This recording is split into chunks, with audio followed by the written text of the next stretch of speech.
The cold metal cuffs dug deep into my wrists, each movement scraping skin raw as I was shoved to my knees. The Zaketh commander loomed over me, his plated hide glinting under the pale light of the prison hall. He was massive, twice my height, with a jaw lined in silver fangs sharpened not by nature but by ritual. His voice, guttural and cruel, rolled through the chamber like thunder. Pick one, human. Choose, or both perish. 2 guards dragged my sisters forward. Asha, my eldest, her dark hair matted with blood, walked with a kind of dignity that only someone who had lost everything but her pride could carry. Her eyes found mine, unwavering, unbroken. Beside her was Lyra, the youngest, trembling with fear, clutching her torn shirt with both hands as if fabric could shield her from the nightmare. She was so small in that moment, and yet, even through the tears streaking her cheeks, she tried to smile at me. The chamber was filled with the G's of Zaketh soldiers, their reptilian eyes glowing with sick amusement. To them, this was entertainment, a game they had played countless times with countless species. Force a choice, watch bonds shatter, break the human spirit from within. But they didn't know us. They didn't know what it meant to be human. My throat locked as I looked between my sisters. Ash's lips barely moved, but I read the words, "Don't you dare choose me." Lyra, shaking, pressed her forehead to my shoulder and whispered, "Please, let it be me." The words carved into me like blades. 2 voices, 2 hearts, 2 lives bound to mine. And in that moment, I understood hell. It wasn't fire, it wasn't chains. It was being forced to decide which part of your soul you were willing to destroy.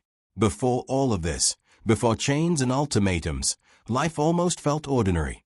Outpost Haven 6 wasn't paradise, but it was safe. At least that's what I told myself when I convinced my sisters to join me there. The colony floated in the thin atmosphere of a fractured moon, its domes glowing like lanterns against the endless dark. From orbit, it looked fragile, like glass laid out on velvet. On the ground, though, it was bustling with miners, traders, and families trying to carve normalcy out of the frontier. Earth had grown tired of war long before I was born. Humanity had stretched out into the stars, not seeking conquest, but survival. Mars was thriving, Titan was blooming with industry, and colonies like Haven 6 were built to mine the resources that kept our fleets alive. We weren't soldiers there, we were workers, settlers, dreamers. My sisters had come because they believed me when I said it was far from danger. Asha found work in the medical ward, patching up miners who thought they were invincible. Lyra enrolled in classes, studying engineering, chasing the same curiosity that had led us all into the stars. For a while, I believed they could live their lives untouched by the galaxy's cruelty. But the Zaketh had other plans. To them, humanity was never a partner, never an equal. We were prey. Our strength, our stubbornness, it only made us more valuable trophies. When their ships descended, they didn't bother with demands or warnings. The sky tore open in a streak of fire, and Haven 6 defenses crumbled before anyone had time to scream. I remember Asher running toward the shelters with a child in her arms. I remember Lyra's wide eyes, the glow of the explosions reflecting in them. And I remember my own helpless fury as the colony I'd promised to keep safe became nothing but smoke and rubble. They paraded us through the alien city, as though we were spoils of war. Shackles clinked with every step, cutting into my wrists until the skin burned. Around us, the Zaketh gathered in the thousands, their scaled bodies packed into the amphitheater that rose like jagged stone teeth from the ground. The air vibrated with their guttural chants, a drumbeat of cruelty echoing through the arena. For them, this was not justice. It was spectacle.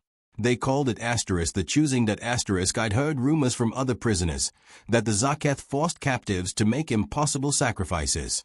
A mother ordered to pick which child would live. A soldier commanded to decide which comrade to abandon.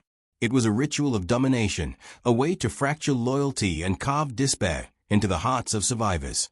They believed that once a human was forced to choose, we would never rise again. Asha stood tall even though her body trembled from exhaustion. Blood stained her temple, but her gaze locked onto mine, sharp and unwavering. "Don't you dare choose me," she mouthed, her voice lost beneath the roar of the crowd. Even then, she tried to protect me, to protect Lyra, as though her life mattered less than ours. Lyra was different. She clung to me, eyes shimmering with tears, her breath uneven. She was terrified, but her courage was quieter, hidden in the way she whispered, "Please, let it be me. Don't let them take Asha." My heart split in two, because in their voices I heard love, sacrifice, and unbearable pain. The commander shoved me forward, his claws grazing my shoulder. "Choose, human," he bellowed, raising his arm to silence the mob. Every second stretched into eternity. My lungs burned, my heart thundered, and I knew then that this was no test of loyalty. It was a blade meant to carve out my soul. I clenched my fists until my nails dug into my palms, but I didn't give them what they wanted. My voice shook, not from fear but from defiance, when I spat the words at their commander, "Kill me instead." Gasps rippled through the crowd, followed by mocking laughter that rolled like thunder. The Zaketh adored this, seeing humans twist under their cruelty, believing resistance was nothing but a fool's act of pride. The commander leaned closer, his breath rancid, his silver fangs glinting inches from my face. "The rules are clear. You will pick, or they both die. You think your sacrifice means anything? You think you can defy us?" His claws traced the air near Ash's throat, daring me to flinch. I didn't. Inside, though, every heartbeat felt like a hammer against my ribs. I wanted to break, to scream, to do anything that would save them. But there was one thing the Zaketh didn't know. One secret that gave me strength even as Dispai threatened to swallow me. Beneath the skin of my left wrist, hidden under layers of flesh and blood, pulsed a tiny implant no bigger than a grain of sand. It wasn't a weapon, not in the way they imagined, but it was hope. A beacon. One that had been silently pinging across the stars since the moment of my capture. Every second I refused, every breath I stole, was another chance for that signal to reach the wolves of Earth, the soldiers who didn't bow, who didn't play games. I locked eyes with my sisters.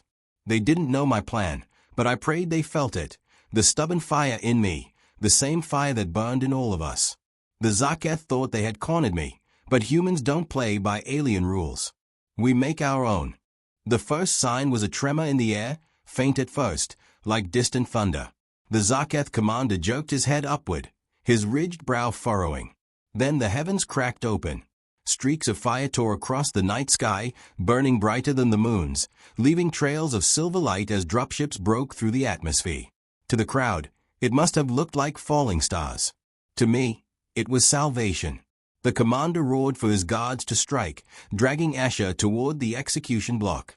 His clawed hand gripped her hair, his blade glinting as he raised it high. Lyra screamed, straining against her chains, her voice drowned out by the rising panic of the Zaketh soldiers as the sky rained with fury. The first human gunship struck the ground like the fist of a god. Its cannons lit the arena with scorching fire, cutting through the armored warriors who had laughed only moments ago. The amphitheater erupted into chaos, Zaketh shrieking as they scattered, shield shattering under the precision of human plasma fire. I tore against my chains until my wrists bled. The explosion of a nearby impact shattered the restraints, hurling me into the dust. My knees buckled, but I forced myself forward, staggering through smoke and fire until I reached my sisters. Asha collapsed into my arms, her body weak but alive. Lyra clung to us both, sobbing, refusing to let go. Above us, the night blazed with the storm of Earth's vengeance. Exosuited Marines descended like shadows, their armor gleaming under the firelight. Their rifles barked thunder, their blades hissed with electricity, each strike calculated and merciless. For the first time, the Zaketh weren't the hunters. They were prey, caught in the jaws of humanity's wolves. And they knew it.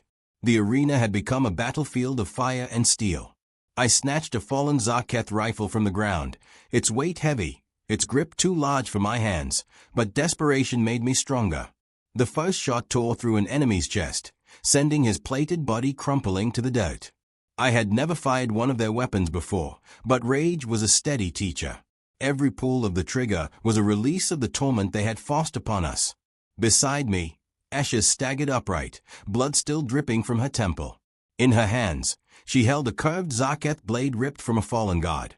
Her stance was shaky at first, but then her strikes grew surer, faster, cutting down the creatures that dared rush us. Her face, once soft with compassion, was hardened with fire. My sister, the healer, now a warrior born of necessity. Lyra surprised me most. Too small, too fragile, I thought she would hide. Instead, she dragged belts of ammunition across the rubble to the human Marines, her thin frame almost buckling under the load. She ducked gunfire, flinched at explosions, yet never stopped moving. Her hands trembled, but her courage burned brighter than her fear. Together we carved a path through chaos.